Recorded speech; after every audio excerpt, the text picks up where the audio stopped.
Soyez les bienvenus à ce rendez-vous d'information. Madame, monsieur, bonsoir. Les titres sommaires de ce journal. Le chef de l'État de Côte d'Ivoire, Alassane Ouattara, à Abidjan ce 28 juillet 2023. Après un séjour en France, parti le 22 juillet dernier, il a été accueilli à sa descente d'avion ce soir par le vice-président de la République, Tiemoko Mélié-Koné, et les grands commandements militaires et des membres du gouvernement ivoirien. Cette journée, c'est aussi celle du lancement des 9e Jeux de la francophonie à Kinshasa, en RDC, une cérémonie d'ouverture festive haut en couleurs, sous le thème des richesses naturelles du pays hôte, de la jeunesse congolaise et des incontournables sapeurs en présence du Premier ministre ivoirien Patrick Achi et de 3 autres membres du gouvernement ivoirien. Et puis l'évolution de la situation au Niger, où le général Abdourahmane Tchiani, auparavant chef de garde de la garde présidentielle, est le nouveau dirigeant du pays. Ce vendredi, il s'est présenté à la télévision nationale en tant que président de la junte qui a pris le pouvoir pour stopper la dégradation de la situation sécuritaire du Niger. Bienvenue à tous. Nous ouvrons ce journal avec ces images du président de la République, Alassane Ouattara, de retour à Abidjan après un séjour en France. Parti d'Abidjan le 22 juillet dernier, le président de la République a été accueilli à son arrivée ce vendredi 28 juillet par le vice-président de la République, les grands commandements militaires et des membres du gouvernement ivoirien. Ces images nous sont rapportées de l'aéroport Félix Houphouët-Boigny d'Abidjan par Viviane Haïma. Après Abidjan, en 2017, Kinshasa accueille depuis ce vendredi les Jeux de la francophonie, une 9e édition lancée au cours d'une cérémonie pleine de faste en présence du Premier ministre ivoirien Patrick Achi. Il représente le président de la République Alassane Ouattara à cette célébration de l'Union des pays francophones. Une célébration autour de fortes valeurs et au-delà du sport, c'est aussi une fête à ce qui fait le lien entre ces nations, la coopération, un sujet qui a fait l'objet d'échanges entre le chef du gouvernement ivoirien et son homologue de la République démocratique du Congo, suivant ce compte-rendu d'Alexis Ouedraogo. Patrick Achi chez son homologue Jean-Michel Sama Kouengue. En marge de l'ouverture officielle de la 9e édition des Jeux de la francophonie, les deux chefs de gouvernement ont échangé ce vendredi à la primature de la République démocratique du Congo sur plusieurs sujets d'actualité. C'était l'occasion pour nous d'abord de nous rencontrer en tant que pays frères, réaffirmer tout l'engagement que nous avons envers nos deux pays respectifs et notre collaboration bilatérale. Ici, bien sûr, nous avons cette question de la francophonie où nous avons mis en avant cet accueil qui doit être bien fait pour tous les athlètes et toute cette compétition sportive qui va démarrer dès 18h de ce jour. Mais par la suite, les prochaines étapes que nous devons avoir en bilatéral, peut-être des prochaines visites qui pourraient intervenir, notamment de ma part, en Côte d'Ivoire prochainement. La Côte d'Ivoire a abrité en 2017 la 8e édition des Jeux et vient soutenir un pays frère. Pour nous, c'est également donc une occasion de traduire le rapprochement des relations entre nos deux pays, nos deux chefs d'État, mais également avec le Premier ministre de faire un tour d'horizon de nos relations bilatérales sur un certain nombre de questions qui sont donc d'actualité, mais également qui touchent nos secteurs publics, privés, et de jeter un regard sur l'avenir pour voir comment renforcer ces relations-là. Donc ça sera un plaisir pour nous de voir bien sûr, après la cérémonie d'ouverture, nos athlètes qui vont compétir en espérant qu'ils, bien sûr, gagnent le plus grand nombre de médailles possible. Tout à l'heure, avec Monsieur le Premier ministre, on essayait de voir quelles étaient les chances des uns et des autres.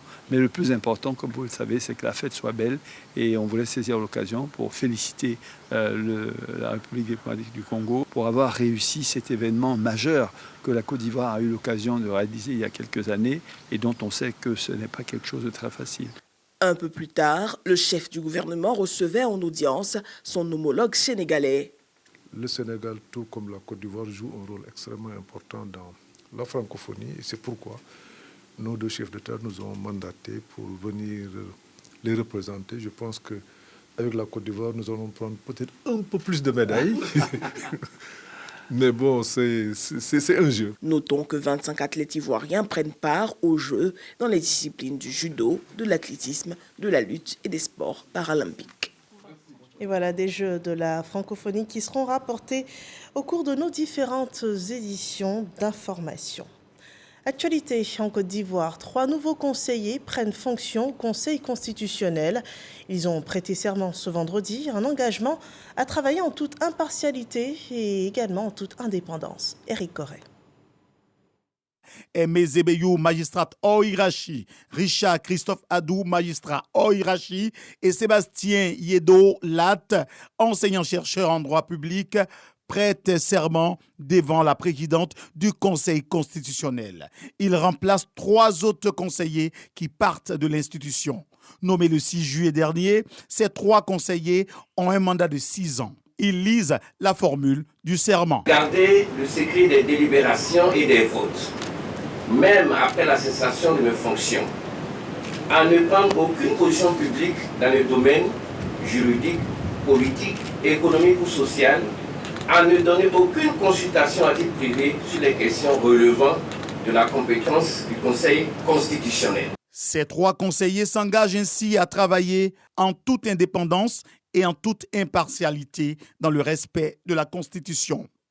Prenant la parole, la présidente Chantal Nanaba Kamara invite les membres de l'institution au travail.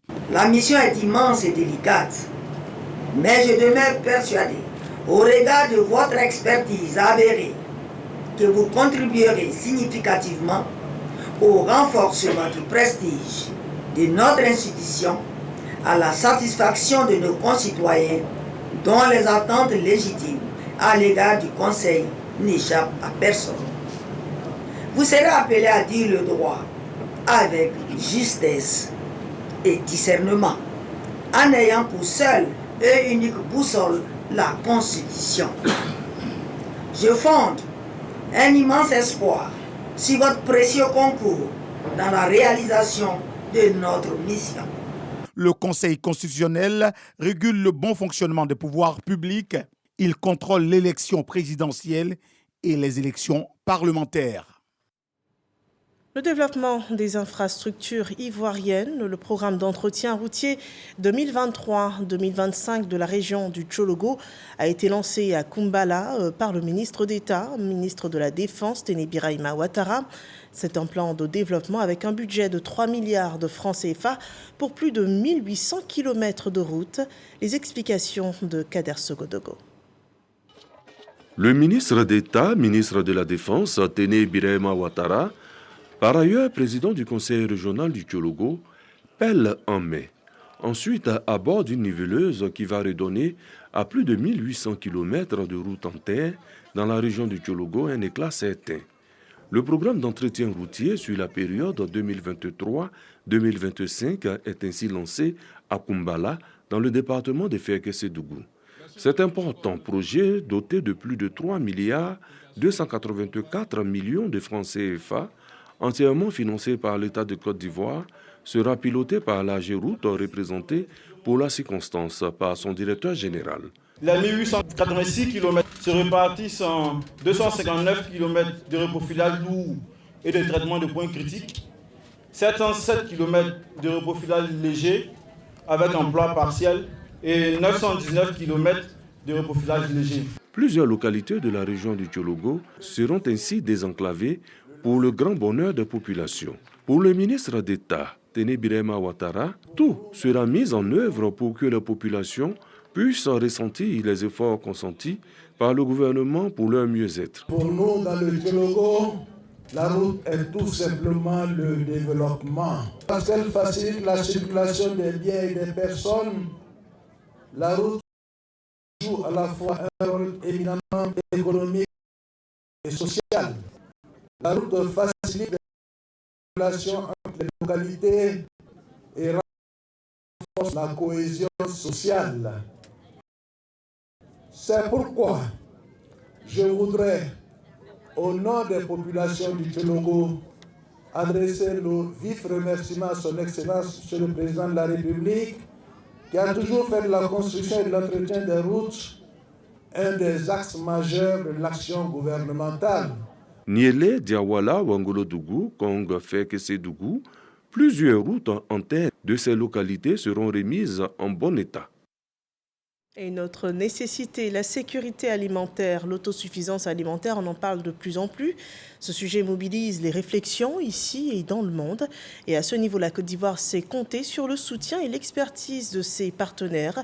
Pour ce qui est de la pisciculture, l'agence japonaise de coopération internationale apporte son appui par le projet de relance de la production piscicole continentale, un engagement du Japon auprès de la Côte d'Ivoire qui est présenté dans ce reportage de Godefroy Kambawa. Première étape de cette visite, le terminal céréalier au port autonome d'Abidjan. Un fruit de la coopération entre la Côte d'Ivoire et le Japon. Construit sur 9 hectares et 1 km de quai, ce terminal céréalier ambitionne d'augmenter la capacité de traitement des céréales qui transitent par le port d'Abidjan. Grâce aux efforts conjugués des parties ivoiriennes et japonaises, nous avons pu livrer ce projet-là dont nous sommes fiers. L'autre décor nous conduit dans la commune d'Azagui, à quelques kilomètres d'Abidjan. Le pays regorge d'énormes potentialités aquacoles. L'agence japonaise de coopération internationale soutient encore ici la Côte d'Ivoire à travers le projet de relance de la production piscicole continentale, Prépico. Ce projet-là existe pour réduire l'indépendance de la Côte d'Ivoire vis-à-vis des importations en protéines animales. Nous venons pour renforcer les capacités en matière de production, gestion d'entreprise et commercialisation. À quelques kilomètres de là, Ebempe, dans la commune d'Anyama. Le projet appuie techniquement les acteurs avec 18 étangs d'alevin, de tilapia et de silure. La consommation ivoirienne est de 650 000 tonnes. Nous produisons 110 000 tonnes, dont 4 500 tonnes pour l'aquaculture. Et le reste, c'est la pêche. C'est l'occasion, à notre niveau, d'encourager les aquaculteurs à bien faire leur travail. Parce que pour être sur le marché, il faut être bien formé. Dans la commune de Dabou, les acteurs de la filière sont instruits sur les techniques d'amélioration de la productivité, des réalisations et initiatives de la JICA pour assurer une sécurité alimentaire en Côte d'Ivoire. Grâce à ces différentes formations, on peut permettre à nos différents éleveurs d'évoluer dans leur exploitation, d'augmenter les cheptels et puis d'avoir de meilleures pratiques. Nous avons réussi à montrer la diversité de nos interventions, non seulement en termes de secteur, mais également dans les infrastructures. Et aussi sur les modalités, parce que nous employons différentes modalités, comme le prêt, comme la coopération technique, comme le don. Ce projet de relance de la production piscicole continentale est financé à près de 3 milliards de francs CFA par la JICA. Il est mis en œuvre jusqu'en 2027 dans 6 régions de la Côte d'Ivoire, Abidjan, Crampon, Sud-Komoé, Agnibi-Tiassa, Lamé et l'Indénié-Djouablé. Dans le secteur de l'énergie, une nouvelle sphère de stockage du gaz butane est ouverte à Vridi.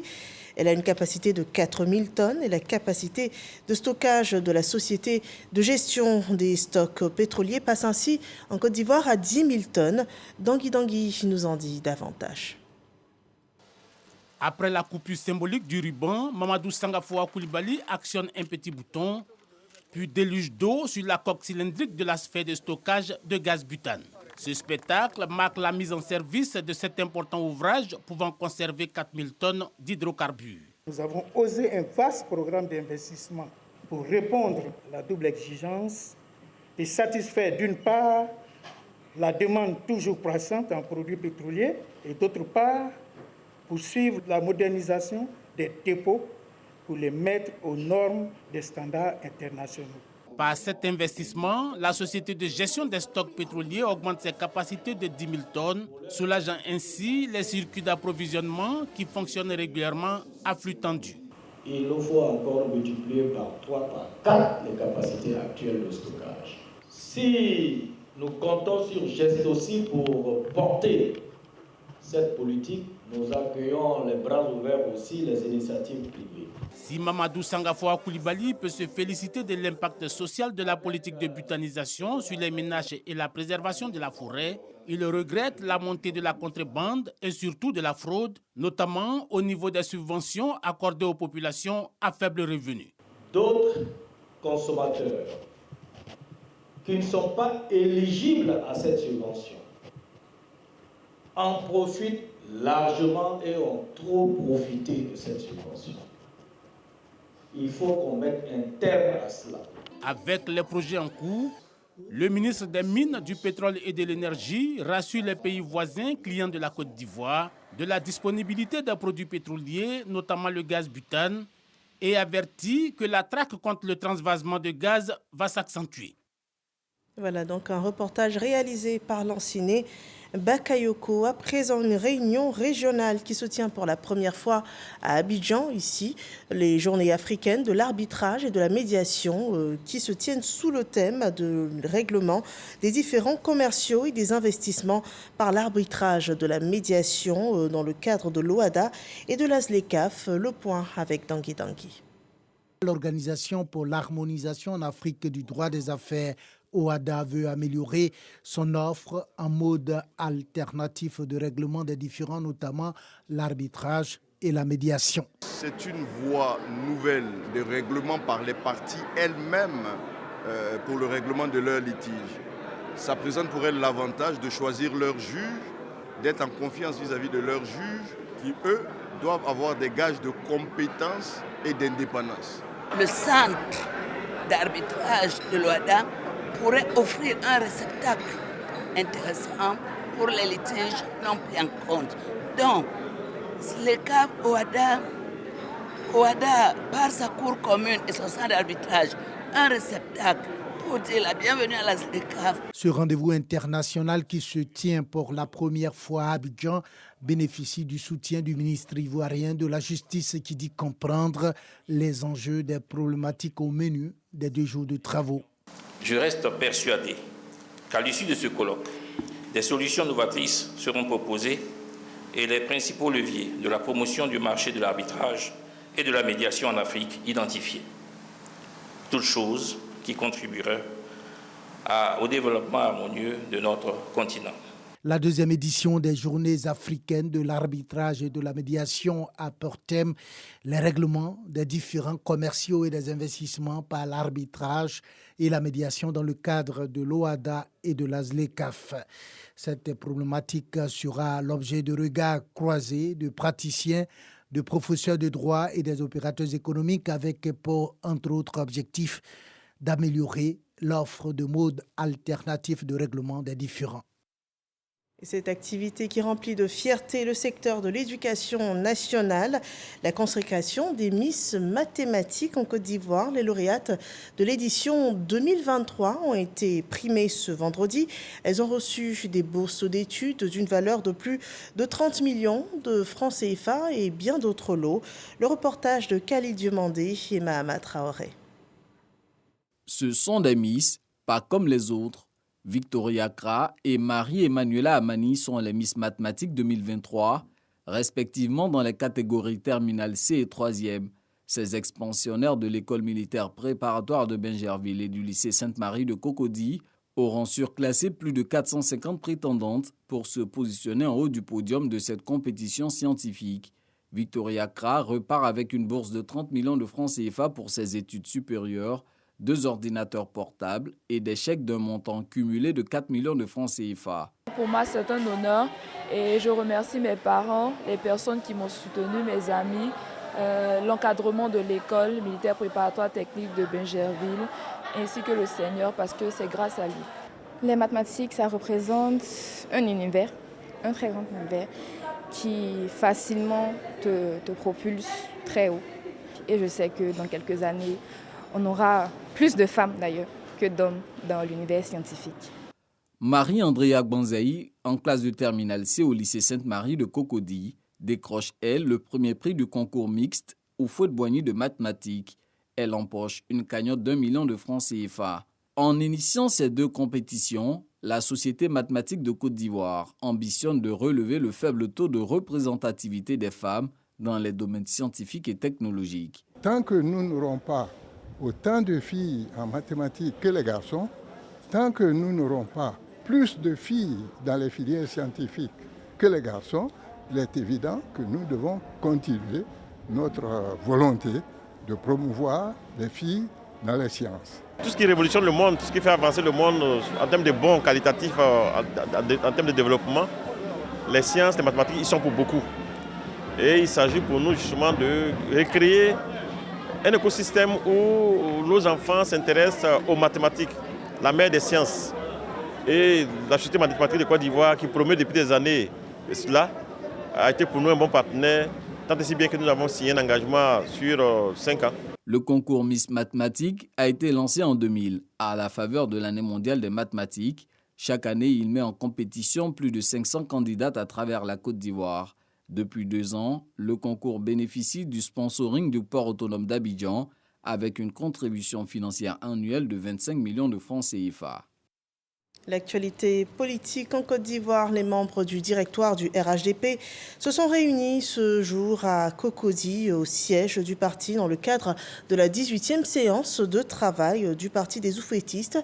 Au cours de cette rencontre, plusieurs décisions ont été prises, notamment au sujet des sanctions prévues contre les dissidents du parti qui décideraient, malgré plusieurs appels, à se présenter aux futures élections locales contre la liste du RHDP. Le reportage de Éric Corré. 2 points à l'ordre du jour de cette 18e séance de travail du Rassemblement des oufouettistes pour la démocratie et la paix. Cette rencontre du directoire du RHDP est dirigée par Gilbert Koné Kafana, qui en assure la présidence. Les questions électorales et les divers ont meublé ce cadre d'échange. En ce qui concerne les questions électorales, le RHDP se réjouit d'avoir déposé la liste de ses candidats. 201 listes RHDP mises en compétition pour les élections municipales et 30 listes RHDP pour l'élection régionale. La seule circonscription électorale du Moronou a été concédée au Front populaire ivoirien pour les élections régionales dans le cadre du partenariat entre le RHDP et le dit parti. Le directoire note avec une grande satisfaction que toutes les listes RHDP respectent les 30% de représentation de femmes. Face à la candidature indépendante de certains cadres du parti contre la liste du RHDP, le directoire durcit le ton. Le directoire note que pour les élections régionales, 11 listes dissidentes ambitionnent de se confronter aux listes du RHDP dans 9 circonscriptions électorales. Pour les municipales, 105 listes dissidentes de militants issus du parti se présentent dans 77 circonscriptions électorales contre les candidats du RHDP. Le directoire rappelle que la directive zéro candidature indépendante a été prescrite par le président du parti, le président de la République, son Excellence Alassane Ouattara, pour présenter un front uni du RHDP aux élections locales du 10 septembre 2023 prochain. Cependant, le directoire a pris la ferme décision d'adopter un régime de sanctions qui s'appliquera aux cadres et militants dissidents du parti. Ainsi, donc, les têtes de liste, les militants sur les listes dissidentes, ainsi que les parrains éventuels pourraient donc perdre la qualité de leur fonction au sein du parti, ou l'exclusion temporaire, voire définitive.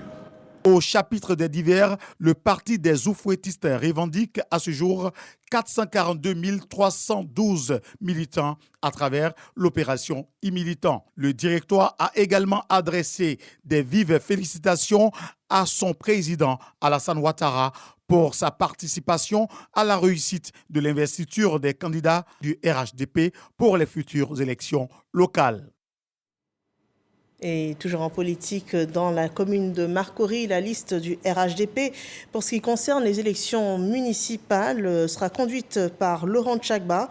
Il a d'ailleurs reçu le soutien de toute la communauté Odieneka vivant dans cette commune. Le point avec Frédéric Oulaï et Abou Sanogo. Une ambiance conviviale entre les ressortissants de la région du Dengueli vivant dans la commune de Marcory et le ministre des Eaux et Forêts Laurent Tchagba. Conduite par le doyen d'âge, le ministre-gouverneur Gaoussou Touré, la communauté Odieneka et Laurent Tchagba, candidats du RHDP, ont conjointement exprimé leur volonté d'œuvrer pour le développement de la commune. Cette rencontre a été mise à profit par Laurent Tchagba pour confier à la communauté Odieneka sa candidature. Le président a décidé que notre frère Tchagba soit le porte-parole du drapeau du RHDP. Donc l'ensemble du Denguelé est debout derrière lui Au-delà de l'accueil et du soutien, Laurent Tchagba promet de réussir la mission de la cohésion et de vivre ensemble. Il était question de pouvoir rencontrer les communautés, me présenter aux communautés et puis solliciter leur bénédiction et solliciter qu'ils m'accompagnent pour la mission que le président m'a confiée. Le ministre Laurent Tchagba a été fait fils de cette communauté. Il a reçu à cet effet ses attributs. L'artiste chanteuse Afo Keïta a apporté un cachet particulier à cette rencontre. Et ce communiqué du ministère de l'Éducation nationale et de l'alphabétisation qui porte à la connaissance de toute la communauté éducative et des populations que conformément au décret numéro 2022-753 du 28 septembre 2022 relatif à la mise en œuvre de l'obligation d'enrôlement à la couverture maladie universelle, seuls les boursiers et les élèves âgés de plus de 16 ans sont tenus de présenter la preuve de leur enrôlement au moment de leur inscription au titre de l'année scolaire 2023-2024. Le ministère les invite donc à se faire enrôler dans les bureaux ouverts à cet effet. Un point de religion à présent dans la ville de Bouaké où sont célébrés les pèlerins de retour de leur pèlerinage de la Mecque en Arabie Saoudite. Les hommes et femmes de Bouaké ont effectué ce voyage religieux et ont été célébrés par leur famille, leurs amis et la communauté musulmane de cette ville du centre de la Côte d'Ivoire. Suivant ce commentaire de Charles Tatou. Après un mois de pèlerinage à la Mecque en Arabie Saoudite, les pèlerins sont de retour au Bercail. À Bouaké, ces hommes et femmes sont célébrés par leurs différentes familles, amis et connaissances, ainsi que les guides religieux. De la mosquée du quartier Aouniassou Château à celle de Kielekro, en passant par la mosquée du quartier Ngatakro, les musulmans ont prié pour la paix en Côte d'Ivoire.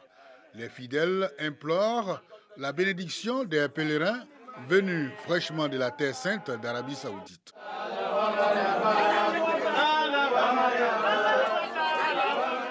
On a prié pour le président, on a prié pour la Côte d'Ivoire, on a prié pour nos mamans, on a prié pour la paix en Côte d'Ivoire, pour la cohésion, pour la stabilité. Donc on prie encore pour le président, pour lui dire merci et qu'il continue en tout cas de nous faire profiter de son savoir, de ses relations et puis de l'assistance qu'il apporte à tous les pèlerins qui sont arrivés là-bas. Que grâce à lui, la Côte d'Ivoire avait un nom à la Mecque. La Côte d'Ivoire était vraiment respectée. Quand on sortait avec notre drapeau et qu'on disait qu'on vient de la Côte d'Ivoire, on nous demande Côte d'Ivoire, on dit Alassane Ouattara, on voit comment les Arabes nous prenaient. Pour les responsables régionaux du COSIM de Becker, le pèlerin n'a autre récompense que le paradis. Ils appellent à cet effet l'ensemble de la communauté musulmane à se donner les moyens d'effectuer le pèlerinage dans la légalité. Côte à côte, les pèlerins et les fidèles musulmans ont prié pour l'ensemble des Ivoiriens, avec à leur tête le chef de l'État Alassane Ouattara et le gouvernement, afin qu'Allah guide leur pas pour une Côte d'Ivoire de paix, de fraternité, de pardon et de solidarité. Voilà un reportage commenté par Charles Tatou. Passons à l'actualité hors de nos frontières. Au Niger, après 48 heures, après le coup de force contre le président Mohamed Bazoum, le général Abdourahmane Tchiani, auparavant chef de la garde présidentielle, est le nouveau dirigeant du pays. Il s'est présenté ce vendredi à la télévision nationale en tant que président de la junte qui a pris le pouvoir pour mettre fin à la dégradation de la situation sécuritaire dans ce pays. Autre actualité, en France, le ministre de la Justice sera bien jugé pour prise illégale d'intérêt. Éric Dupond-Moretti devra faire face à un procès pour prise illégale d'intérêt. La Cour de cassation a confirmé ce vendredi son renvoi devant la Cour de justice de la République, la seule juridiction habilitée à poursuivre des membres du gouvernement pour des infractions commises dans l'exercice de leurs fonctions. Il est donc reproché au garde des Sceaux d'avoir profité de son statut pour régler des comptes avec des magistrats avec lesquels il avait eu maille à partir lorsqu'il était encore avocat. Et c'est le dernier point de cette édition d'information. Merci de nous avoir suivis. Excellente fin de soirée sur RTI 1.